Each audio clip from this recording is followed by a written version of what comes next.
Hi, welcome everyone. I'm Dwight Stanford. I'm the Stanford part of Paolini Stanford Winery, and with the help of my associate, who's from the Ascoli Piceno region of Marche, which is on the Adriatic side of Italy, we decided about 9 years ago to start a venture together and grow some different varieties of grapes and do some things that weren't being done here in Marche.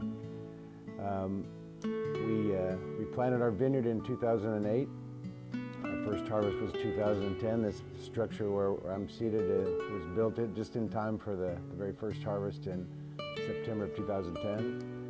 And we're now on our sixth harvest here in 2015. So you probably wonder, where is Marche and why are we here? The wine regions that are famous in Italy are the Veneto and the Piemonte and Tuscany and Sicily. And we're not in any of those places. Why Marche? First of all, you'll read lots of articles that talk about Marche, the new Tuscany. We don't really like that so much because we think we're better than Tuscany. When you come here to visit us, you'll see beautiful hills, the sea, the mountains. It's the way Italy used to be. The traditional Marche inhabitant, I like to say, has 2 pigs, 10 olive trees, 2 rows of vines, and 4 chickens, and a garden. And it's still traditional Italy here. You won't be run over by hordes of tourists, but you can enjoy just a very relaxing time in Marche, in what I think are the most beautiful hills in Italy.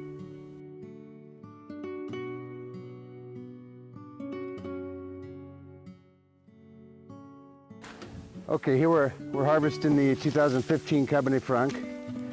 Really beautiful grapes, small grapes.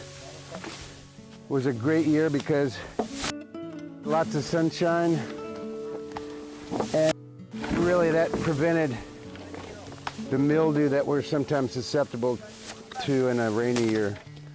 So because we farm organically, we can only use copper and sulfur.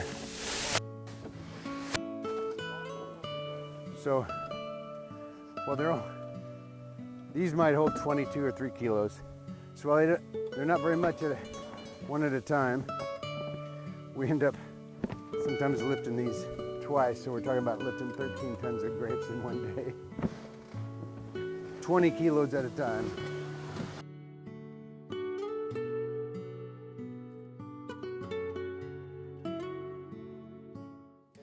So today we're going to get up to 80, probably 86 degrees. And we'd like to have all these grapes picked before it gets that hot. It's not like they're ever out in the sun for very long. Like I said, we're back in the winery with these within an hour, but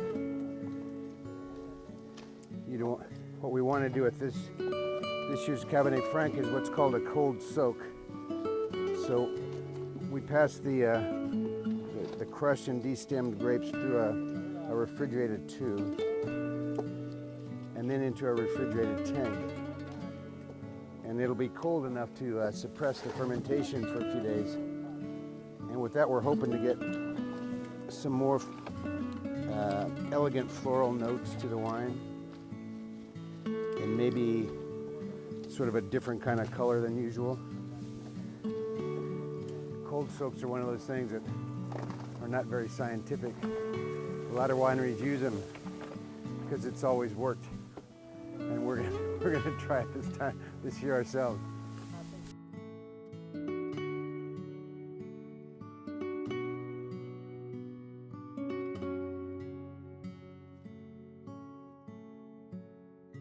So when we have guests from, especially from other countries, we like to offer them the opportunity to stomp the grapes.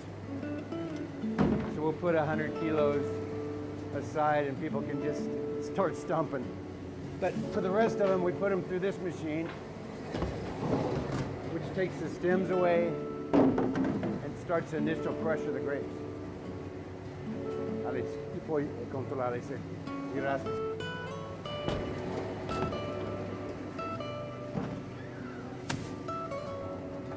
we're really popular with the bees and the wasps. They know when we're harvesting.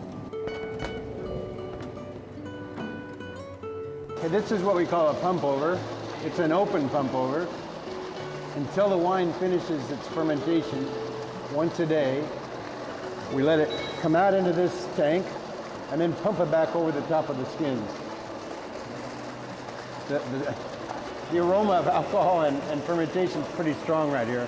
We have about 13.5 acres of grapevines, 35,000 grapevines that we handle and take care of all by hand. We do that with just 2 people, and every time we get to the next step, we feel like we can breathe a little more easily. So when we finally get those wines into the barrels, we're really feeling better about things. What we do with our red wines, except for the Talia, is have the different grape varieties spend some time in French oak barrels.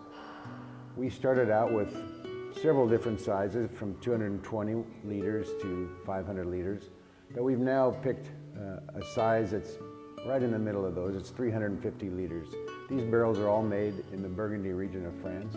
They're beautiful barrels when we get them in there, and they give a nice effect to the wine up to 3 years.